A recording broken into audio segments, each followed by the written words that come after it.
दो भाई रहते थे। छोटा भाई बहुत सीधा साधा था।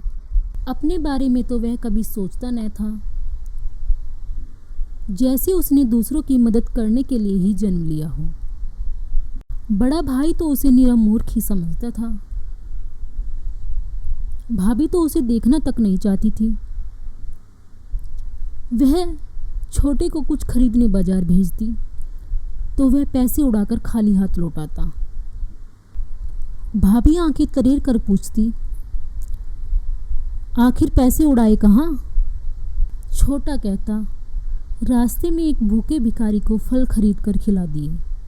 भाभी बार बार अपने पति से कहती, या तो तुम्हारा यह मूर्ख भाई इस घर में रहेगा या मैं रहूंगी। अंत में भाभी और बड़े भाई ने छोटे को एक घोड़ा देकर घर से निकाल दिया। छोटा घोड़े पर सवार होकर निकल पड़ा। उसने गांव की सीमा पार की, फिर जंगल आया। जंगल में चलते चलते शाम हो गई। सूर्यास्त होने ही वाला था। तभी उसकी नज़र एक खंडरनुमा मंदिर पर पड़ी। छोटा थका तो था ही। उसने सोचा, मैं इस मंदिर में रात बिताऊंगा, फिर सुबह आगे जाऊंगा। वह मंदिर के चबूतरे पर लेट गया। थोड़ी देर में ही उसे नींद आ गई। बड़े सवेरे छोटे ने एक सपना देखा।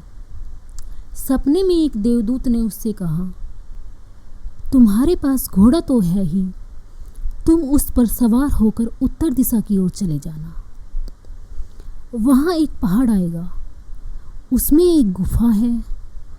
इस गुफा में एक संत ध्यान लगाकर बैठे हैं। उसमें हर तरह के दुखों का निवारण करने की शक्ति है। तुम उन्हें अपना दुख बताना। वह सपने में उस पहाड़ और गुफा को बड़े ध्यान से देख रहा था। तभी चिड़ियाओं की चहचहाहट से उसकी नींद टूट गई। उसने सोचा, मैं उत्तर दिशा में जाऊंगा, संत को ढूंढ निकालूंगा, उनको अपना दुख बताऊंगा। छोटा घोड़े पर सवार होकर उत्तर दिशा की ओर चल पड़ा। रास्ते में छोटे को बहुत जोर की प्यास लगी।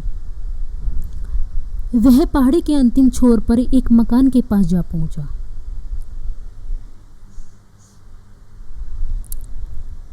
उसे देखकर एक बूढ़ी महिला अपनी सुंदर बेटी के साथ घर से बाहर आई। छोटे ने बूढ़ी महिला को प्रणाम किया और देवकी के आगे जरा झुका, पर देवकी ने कोई प्रतिक्रिया व्यक्त न की।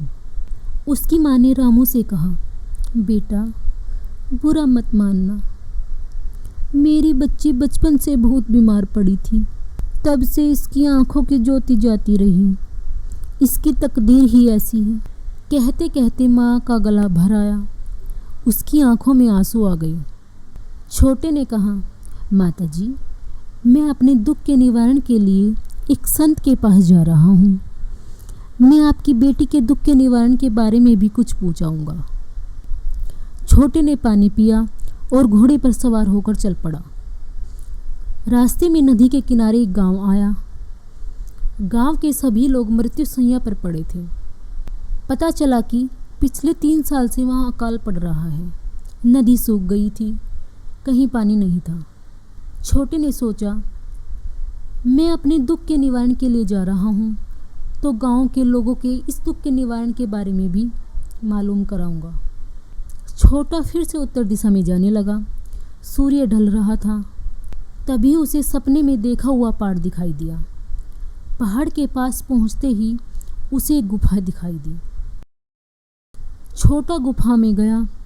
देखा तो संत ध्यान लगाकर बैठे हुए थे।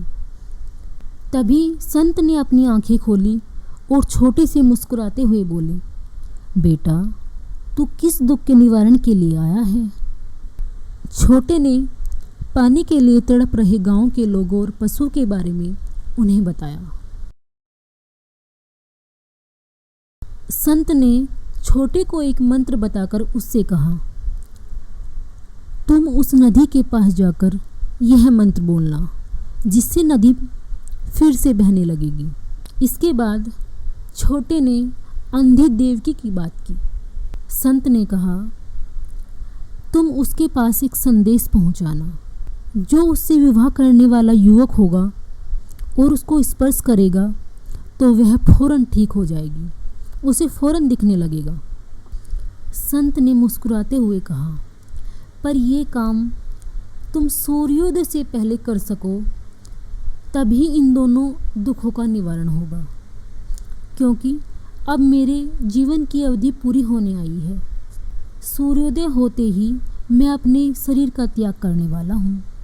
मेरी मृत्यु के पश्चात मेरा प्रभाव समाप्त हो जाएगा। छोटा संत के पाँव छूकर घोड़े पर सवार होकर चल पड़ा। आधे रास्ते पहुंचने पर उसे याद आया कि वह अपने दुख के निवारण का उपाय पूछना तो भूल ही गया। तो क्या फिर लौट कर जाऊं? नहीं, लौट कर जाऊंगा तो सूर्योदय के पहले ये दोनों काम नहीं हो सकते। वापस जाने पर शायद मेरे दुख का निवारण हो जाए, पर दूसरों के दुखों का निवारण बाकी रह जाएगा। अंत में वह वापस नहीं गया। छोटा अकाल पीड़ित गांव में पहुंचा। उसने नदी के किनारे खड़े होकर मंत्र पढ़ा। तुरंत उसके कानों में कल कल की आवाज़ सुनाई दी। चांदनी में चमकता हुआ बहता हुआ जल उसे दिखाई दिया। छोटे ने मन ही मन संत और भगवान के प्रति आभार व्यक्त किया। इसके बाद छोटा और तेजी से अपना घोड़ा दौड़ाने लगा। सूर्योदय होने में अब अधिक समय न था, पर छोटा समय पर उस बूढ़ी माँ के घर पहुंच गया। उसने बूढ़ी माँ को देवकी के अंधेपन को दूर करने का उपाय बताया। फिर छोटे ने देवकी से भी कहा, तुम दुखी मत हो, तुम्हें अवश्य दिखाई देगा। यह कहकर छोटा देवकी के कंधे पर हाथ रखा। तभी देवकी के मुख से निकल पड़ा, अरे मुझे तो सब दिखाई दे रहा है। माँ ने छोटे से कहा, बेटा तुम्हारे छूने से मेरी बेटी की आंखों की ज्योति लौट आई है। तुम ही इसके होने वाले पति हो। छोटा शर्मिंदा हो गया। माँ ने छोटे से कहा, लेकिन बेटा क्या तुमने संत से अपने दुख के बारे में नहीं पूछा? तुम्हें क्या दुख है? छोटे ने धीमी आवाज़ से कहा, माँ मेरे बड़े भाई भाभी ने मुझे घर से निकाल दिया है।